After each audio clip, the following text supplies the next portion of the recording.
शिर्डी मतदारसंघामधील महायुतीचे उमेदवार विद्यमान खासदार सदाशिव लोखंडे यांच्या प्रचारासाठी राज्याचे शिक्षण मंत्री दीपक केसरकर, पालकमंत्री राधाकृष्ण विखे पाटील, माजी आमदार आशुतोष काळे, माजी आमदार भाऊसाहेब कांबळे, माजी नगराध्यक्ष विजय वहाडणे, राजेशाह परजणे, शिवसेना जिल्हाध्यक्ष नितीन आवताडे, जिल्हाध्यक्ष कमलाकर कोते, भाजप जिल्हाध्यक्ष विठ्ठलराव लंघे, राष्ट्रवादी जिल्हाध्यक्ष कपिल पवार, शिवसेनेच्या फायरब्रँड प्रवक्त्या ज्योती वाघमारे यांच्यासह पदाधिकाऱ्यांच्या उपस्थितीमध्ये कोपरगाव येथे संकल्प महाविजय मेळावा संपन्न झाला। या मेळाव्याप्रसंगी उपस्थित मान्यवरांनी पंतप्रधान मोदींना तिसऱ्यांदा पंतप्रधान करण्यासाठी खासदार लोखंडे यांना पुन्हा एकदा खासदार करण्याचा निर्धार केला। एकदा उमेदवार जाहीर झाला का त्याच्यामध्ये आपल्या महायुतीचा जो काही उमेदवार त्या ठिकाणी ठरलेला आहे त्याचं काम करण्याचं काम आपण सर्वांनी त्या ठिकाणी केलं पाहिजे।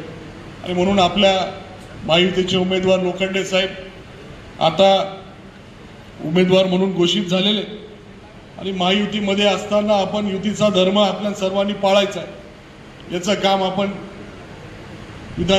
लोकसभेच्या निवडणुकीसाठी करावं अशा प्रकारची विनंती आपण सर्व पदाधिकारी कार्यकर्त्यांना मी या मेळाव्याच्या निमित्ताने करतो। जे काही मागच्या काळामध्ये झालं ते आपण सर्वांनी मागे सोडून भविष्याचा विचार करून त्या ठिकाणी कामाला लागावं अशी विनंती करतो।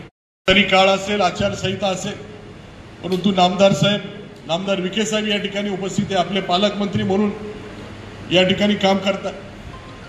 दुष्काळाची फार गंभीर परिस्थिती त्या ठिकाणी निर्माण झालेली, आमच्या पूर्व भागामध्ये असलेले काही गाव आहे जे पालखेड कालव्याच्या कमांडमध्ये येतात। आता पालखेड कालव्यांचं रोटेशन त्या ठिकाणी चालू झालेलं आहे, हे पिण्यासाठी उपलब्ध आहे। ते पाणी मिळवून देण्यासाठी नामदार विखे साहेबांना माझी विनंती आहे का आपण जिल्हाधिकाऱ्यांना त्या ठिकाणी सूचना कराव्या का आमच्या पूर्व भागातल्या लोकांना त्या ठिकाणी पाणी मिळून फक्त पिण्यासाठीचाच विषय तेवढं पाणी मिळावं अशा प्रकारची विनंती या निमित्ताने करतो। मित्र, मी फार मोठं भाषण करणार, परंतु आपली भूमिका फार महत्वाची याच्यामध्ये की मागच्या काही वर्षांमध्ये जे योजना आदरणीय मोदी साहेबांनी आपल्याला दिल्या त्या योजनेच्या रूपाने वेगवेगळ्या लोकांना अनुदान मिळाले ते सगळ्या लाभार्थ्यांना जाऊन भेटलं पाहिजे,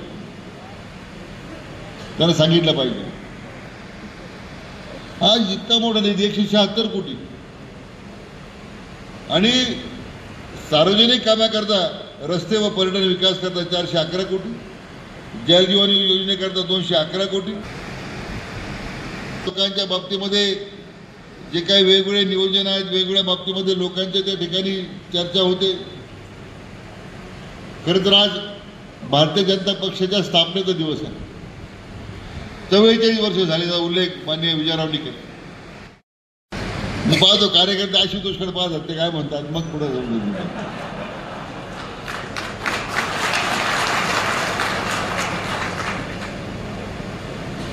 तर मला याचा शेवटला मग जो ताईंनी उल्लेख केला की पदोपदी हिंदुत्वाचा अपमान होतोय।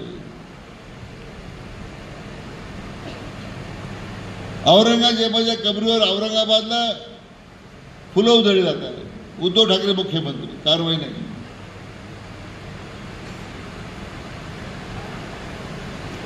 स्वातंत्र्यवीर सावरकरांच्या बाबतीमध्ये राहुल गांधी मुक्त फळे उधळतो आणि त्यांच्या मांडीला उद्धव ठाकरे बसतायत, शरद पवार बसतायत। सावरकरांच्या बद्दल अवमानकारक उद्गार काढल्याबद्दल खुलासा विचारण्याचं सुद्धा धाडस उद्धव ठाकरेंमध्ये नाही।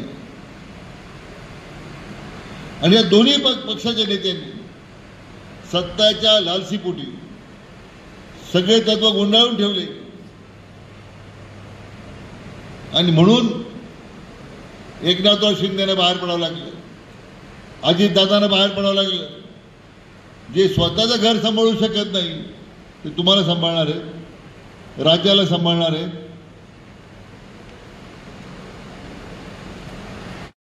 उमेदवार थकलेले आहेत, टेन्शनमध्ये वाटतात, त्यांना मी जाहीरपणे सांगू इच्छितो या ठिकाणी आलेला प्रत्येक जण हा नरेंद्र मोदी यांना पंतप्रधान करण्यासाठी तुम्हाला निवडून देण्यासाठी या ठिकाणी उपस्थित झालेला।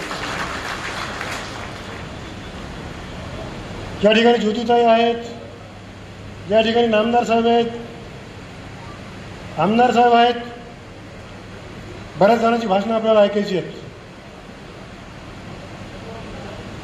इंडिया आघाडीने प्रचाराला सुरुवात केली दिल्लीमध्ये आणि संविधान धोक्यामध्ये, संविधान धोक्यात हा विषय घेऊन इंडिया आघाडीचा प्रचार, दुष्प्रचार सर्व देशभर सुरू आहे. एस9 मीडियासाठी प्रतिनिधी युसुफ रंगरेज, कोपरगाव.